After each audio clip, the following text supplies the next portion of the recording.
Hello and happy Tuesday, everybody. Coming up tonight on News Center Now, the city of South Portland looking for some help in its fight against drugs. We will talk about that. Plus, gross ticks, but they're carrying even more disease than we realized. We're going to look into that tonight. We'll also take a look at a Little League field that has a strong message for parents, and a good one at that. This is News Center Now.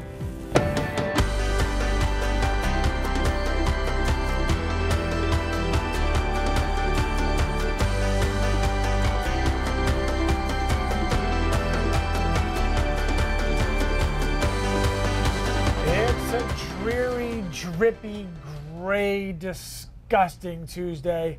Hello, everybody. Welcome to News Center Now. I'm Lee Goldberg. That was quite the open there. I'm Amanda Hill. It is pretty gross out there. Yuck. You look and you just go, yuck. That's pretty. It's it. It sums it up. Yuck. Yeah, yuck.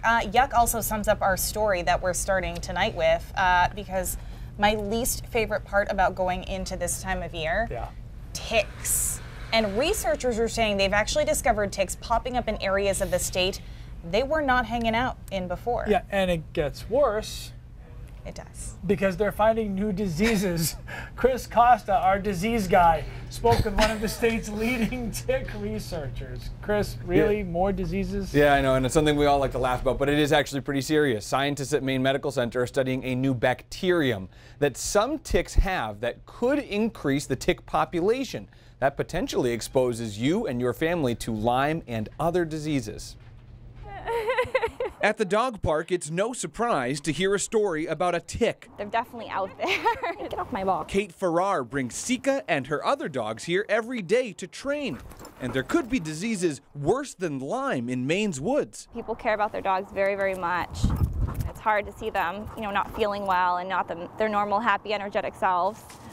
Maine Medical Center researchers perform a field study every year, picking up ticks to analyze. We never quite know what the next issue is going to be. Those bugs are now here at Chuck Lubelzic's lab. The ones that are sort of a brick red. He looks for other diseases, such as powassan, which can cause encephalitis in humans. So it is not treatable with antibiotics, and it can have severe long-term neurologic symptoms. From this year's field survey, researchers say they've already discovered an emerging bacterium that could help ticks survive harsh winters. If some of these pathogens may produce chemicals in the ticks, like an antifreeze, that help them actually survive very cold temperatures. Which could mean an even larger tick population this summer and next. They might actually have a leg up if we get another harsh cold winter coming down the pike. Farrar says she's extra vigilant about treating her dogs ahead of time. Where, unless your dog lives in a bubble, they can still be exposed to it. Come here. It's better, I guess, safe than sorry. So just for context, powassan is a relatively rare disease in Maine. The CDC's only seen about 3 human cases since 2013. But these researchers did find ticks that tested positive for it in coastal York County, Cumberland County, and the Midcoast. So as always, those tips we all know and love, make sure that you cover up, make sure you check yourself, your kids, your pets when you come inside for any ticks after a hike. But Chuck also said that the areas that are damp and brushy, so like places on like a dog park, for example, are likely to have a high population of ticks. Now, there's something else that was interesting. We had somebody during our Facebook Live at 4 o'clock ask us, what can you do to get rid of ticks around your home? The CDC says there's 3 quick fixes. Remove the leaves and clear any tall grass or brush. Consider using chemicals to reduce the population, and remove any plants that would attract any deer to your yard. You could put up some fences and stuff too, because the deer obviously have ticks on them. Ugh. Yeah, and really, she's had enough. No, but being vigilant about checking, like always checking to, when you're outside and you come in, you're checking your pets, you're checking yourself. You make sure they don't get under your jeans if you've got long pants on. Like, you got to just check and make sure you're good. Corey says this is news in Maine. It is, Corey. This is serious stuff. I mean, people get you wouldn't want it to happen to you. Yeah, I was going to say, you don't want that disease. No, so, not at all. Appreciate it. Thanks, Coco. Not much sunshine today. Sounds like we're going to be seeing a lot of rain, Keith. Yeah, and Lee was really excited about the forecast. I could tell at the beginning of the show. It's just It's nasty out. There's no other way to put it. And the rain continuing to move across the state. It's interesting that Aroostook County has just barely gotten into any shower activity, whereas York and Cumberland County and into Oxford County has been raining pretty much all through the day. It is all rain, and it's drizzle in places when it's not raining, so we've got enough low-level moisture that just kind of continues feeding on itself. Look at this heavy stuff down towards Boston. That will move in to southern New England. The overall theme here is it's a big coastal low. It'd be a heck of a snowstorm if it were any colder than this, but it'll be in the 40s overnight. Rain will continue. We'll see a couple of heavy downpours in there. Tomorrow actually worse than today as far as more heavy rain than today. Temperatures staying in the 40s, maybe popping into the 50s briefly on Wednesday afternoon. Rain continues through the first half of Wednesday night, and then finally we start clearing out on Thursday. It's a slow clear, but guys, there are some low 70s at least in the forecast. We'll talk about that in a few minutes. It is an issue that this community has to confront. The issue is drugs, and in South Portland, police and EMS have responded to 67 overdose calls since November. They say they've had 7 overdose-related deaths in the last calendar year, 3 of those in the last 4 months. Tomorrow night, Police Chief Ed Googins plans to ask the City Council for funding of a behavioral health liaison. The person would deal with both mental health issues and substance abuse issues. He says similar positions are yielding positive results in neighboring communities. Now, the position would cost between $50,000 and $75,000 a year between salary and benefits, but in the chief's opinion, saving even one life makes that money very well spent. Absolutely. And we would like to have this person in a much different setting with much different skills try to get people on a path to either recovery or treatment. And that is our hope. And it's very simple. This community has got to do more, like all the other communities in the state, to confront this issue and not keep studying it and not keep saying what they're going to do, but actually do something. Even if Chief Googins cannot get the council to agree to any type of a long-term commitment, he is hoping that they'll at least agree to fund the position for 1 year, then kind of let the results speak for themselves, and then decide how to move forward in the future. They're expected to talk about it at a city council meeting tomorrow night. Meanwhile, 2 brothers who ran a store in Portland are indicted on welfare fraud charges. Ali and Abdul Karim Daham from Westbrook have both been charged with conspiracy to defraud. Ali Daham is charged with SNAP and WIC trafficking, wire fraud, money laundering, and theft of government money. He was the owner of the Al-Rum Halal Market on Forest Avenue. His brother was an employee. The indictment states that between June 2011 and April 2016, both men used the business as a cashback scheme that turned food stamp benefits into money. The men are accused of pocketing about $39,000 in SNAP and main care benefits. Both men face up to 5 years in prison and a $250,000 fine. Ali Daham could face much more time for the additional charges. The mom of a child killed 16 years ago says justice failed her daughter. Adrienne Stein here with News Now. Sally Schofield is out of prison at this time. She served 14 years for killing 5-year-old Logan Marr in 2001. The little girl was found bound in a basement with 47 feet of duct tape wrapped around her. Coming up on News Center, Chris Rose explains what changes came to DHHS after Logan's death. A 5-year-old set that fire in Augusta on Monday. That's according to the fire marshal's office. Investigators say the child was playing with a lighter or matches. 6 people are now without a home. A perhaps concerning new report about education in Maine. The Economic Growth Council says just 36% of Maine 4th graders read at proficient or above levels. That is 64% that don't. That comes from the annual Measures of Growth report, which measures performance on basic economic indicators. There are some bright spots to the report, too. Maine's international exports grew by almost 5%, while U.S. exports declined by more than 3%. One of the biggest issues in the report is the decline of skilled workers, particularly in healthcare in Maine. Okay, guys, you've heard that saying, right? You know, if it sounds too good to be true, it probably is, right? My entire life, yeah. This next scam is that in a nutshell, okay? Here's what's going on. It's making its rounds on Facebook right now. You take about 3 questions on a survey that appears to be from Lowe's, is what it looks like anyway. It's for a $50 coupon, $50 off for Mother's Day. However, the information that you enter can be stolen. So the Better Business Bureau does have some advice on identifying this particular type of Facebook scam in particular. The BBB says that don't believe everything you see. Really, it is very easy to steal logos and duplicate websites. Also, legitimate businesses, they don't ask for credit card or bank info for customer surveys. And of course, watch out for rewards that are simply too good to be true. Can you think of any business, or very few, that could afford to pay each person who took a survey $50? Sure. Yeah, no. I mean, what would that cost a company? Can't even imagine. Right, no. It's that should be the first giveaway. Yeah. The $50 giveaway does sound nice. Yeah, that's the problem. It's like it tempts you just enough. 3 questions, it's like, oh, that'll take 30 seconds. Sure, and it's a number that makes sense where you feel like, okay, maybe $50. If it was thousands, maybe people would say no, but for 50, it's enough where you can make me think it's real. So. They're sneaky. All right. Thank you. Hey, as it gets warmer outside, which it hasn't yet, you may be thinking about ways to stay cool this summer, and a popular choice, always hitting up the local pool. Here's something that really nobody likes to talk about. How much people pee in the pools? Any guesses? Seriously, we're going to talk about it coming up on Now.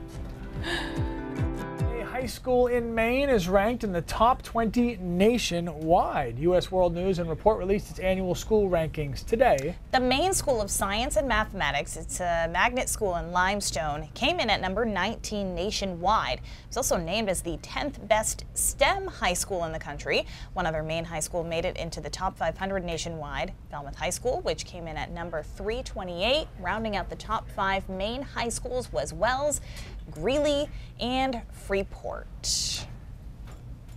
Some love for Maine School of Math and Science on our Facebook page. Marion says, congrats MSSM, so proud to be a part of the community. Samantha says, way to go MSSM Penguins. Well, there you go. Getting some love. All right, you ever been to a youth sporting event and seen parents yelling at coaches or players or at other parents, right? Yes. I mean, if you've ever been to a game, the chances are the answer to that is yes. One Little League field in Wisconsin now features a sign with a strong and clear message for all spectators. These are kids, it says. This is a game. Coaches are volunteers. Umpires are human. Right. Your child is not being scouted by the Milwaukee Brewers today. All of those things are true. Yes. All right, so here's my take on this. There are other signs like this across the country, and they are very popular in person and on social media with thousands of positive comments. I'm not quite sure what this video is. And for the record, signs like this should be mandated at every field, rink, and court. It's embarrassing, again, wrong video, what happens at our kids' games. Not all of them, obviously, but enough of them to warrant stories that are like this. Parents are either living vicariously through their children or pressuring them so much to excel that sports psychologists state that the #1 reason kids quit playing youth sports is because of their parents. Think about that. Kids would rather quit the sport they enjoy playing than have to deal with the pressure that their own parents put on them. In some states, and as close as Massachusetts, parents have been banned from attending championship games because of pre-game social media bullying and threatening by the parents. The last thing any child wants to hear is their parent yelling at the ump or the coach or other players. Kids only get to be kids for a very short time, so just leave them alone. Cheer for them when they get a hit, when they score a goal, when they win a game, and when they don't. Yes. All right, we got a whole lot of rain in our forecast, but if you don't like that, the sun's going to come back. I mean, eventually, it has to, right? Someday.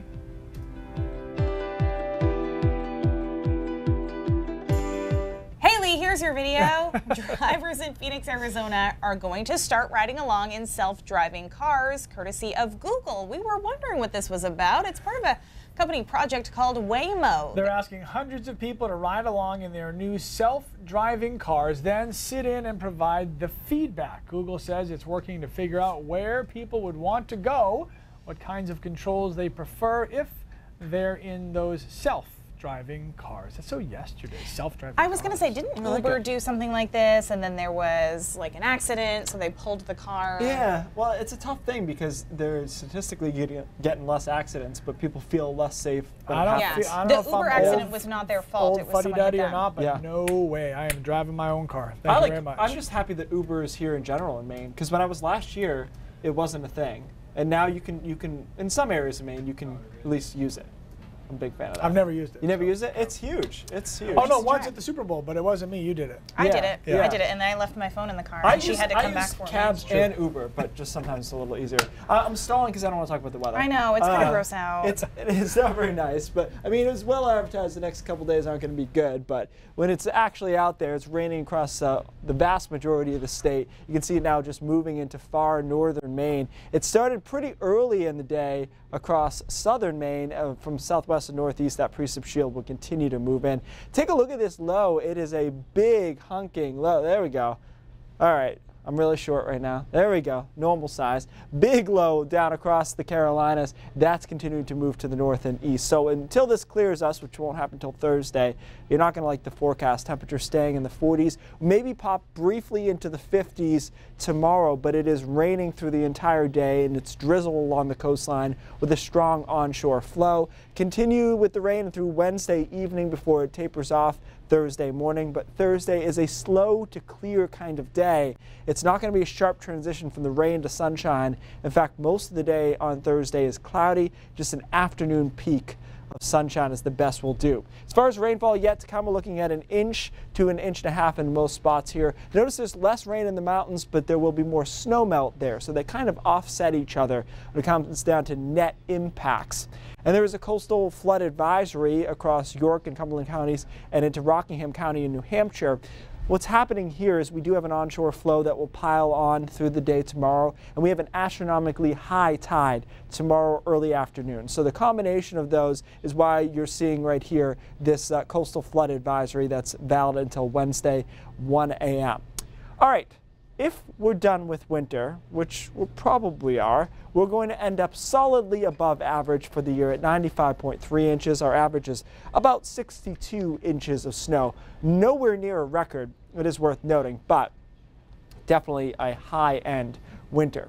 I like Friday. I think it's sneaky warm, around 70, 71 degrees. Saturday around 70 as well. You know, last week I thought Sunday was going to be the warm day, but they flipped. Saturday's definitely the warmer of the two, and then back into some showers, unfortunately, on Monday and Tuesday. So, you know, we're going to get a little bit of a break from Friday through Sunday, which is when you want the break. Right. But on the whole, if you look at that forecast, you're looking at showers, you know, the majority of the days. It's just the important days that are good. We'll take that. Yeah. We'll take a little compromise. Aren't you glad there. you have weekends off? We don't have a choice. See? I mean, whatever. What are we going to do? Thanks for pointing that out for me. Thanks, sir. Okay, so to the most important story of the day, obviously. We're talking about things you don't want to find in your swimming pool. A new study out of Canada confirms our worst fears about urine in pools. It's in there, and those Canadians are swimming in it. By the way, we are too. Well, this is America, so what's happening here? I mean, our pools have to be better than that. Jeff Rawson took out the test kits, and he did the job. Yeah. It's almost pool time. Fun for kids. And adults, too. But do you know what's really lurking underneath? Researchers in Canada testing 31 pools and hot tubs. The results? Urine in every single one, on average 8 gallons worth in a typical size pool. But before you go judging, check out Olympian Michael Phelps talking to the Wall Street Journal. I think everybody pees in the pool. It's kind of just a normal thing to do. Okay, so you may want to avoid swimming with Olympians, but what about that pool on your next vacation? To find out, I'm going undercover, hitting the water park. Love a good water slide, but what is in this water? Ugh. Pools. All right, hitting the pool. And hot tubs. Everyone loves a hot tub. Taking samples and sending them off to a certified lab. Let's start with the obvious. Oh, it's the kiddie pool. Ugh. Keep my fingers crossed, and I hope these kids kept their legs crossed. They didn't. The kiddie pool testing positive for urea, a key compound found in urine. Okay, how about the water park wave pool? Got it. Not any better. Pee here, too. But come on, they're full of kids. What about hotel pools? Mostly adults relaxing here. Will they do better? Another pool. Another sample. Nope, so we try another hotel pool. and another. All three have P. We share our results with NBC medical correspondent Dr. John Torres. I always thought chlorine kills this stuff. Most people do, but chlorine doesn't kill the urine. And that chlorine smell you get at the pool, it's actually urine mixed with the chlorine you're getting the smell from, and that's what can make people sick. This is my horrified face. Obviously, this is gross, but are there any real health risks? There are some health risks because when that urine mixes with the chlorine, it makes two chemicals, cyanogen chloride and trichloramine. Those chemicals can irritate your eyes, they can irritate your lungs, they can irritate your skin. You wouldn't even know where that's coming from. But hang on, we have one big category left. Hot tubs, notorious breeding grounds for germs and bacteria. But we've never tested for pee before. Everyone loves the hot tub, but will you still when the results come in? Bad news, we test 2 hot tubs and both have urine.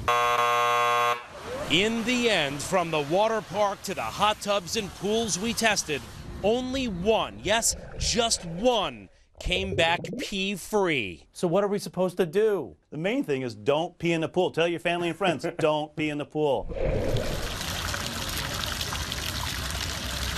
I'm gonna go somewhere tropical and just go in the ocean. Go hang out in the ocean. How do we transition from that to poor Cindy? Poor Cindy. I don't even. Cindy's just grossed out. I'm just standing here utterly grossed out right now. Totally. Well, I'm supposed to tell you what's coming up at 5:30. No pee in the pool at 5:30. No, we've got many other stories for you.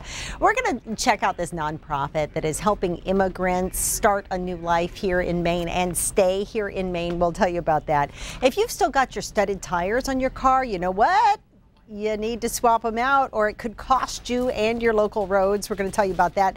Plus, you should always keep an eye on your credit score, but there is a change coming in how they formulate the score, and it could help you or hurt you depending on how you manage your finances. So we're going to run through all that for you. Coming up at 5:30. All right, I'm a little afraid to see what's coming up next on Now. I am too. But we'll be back after the break.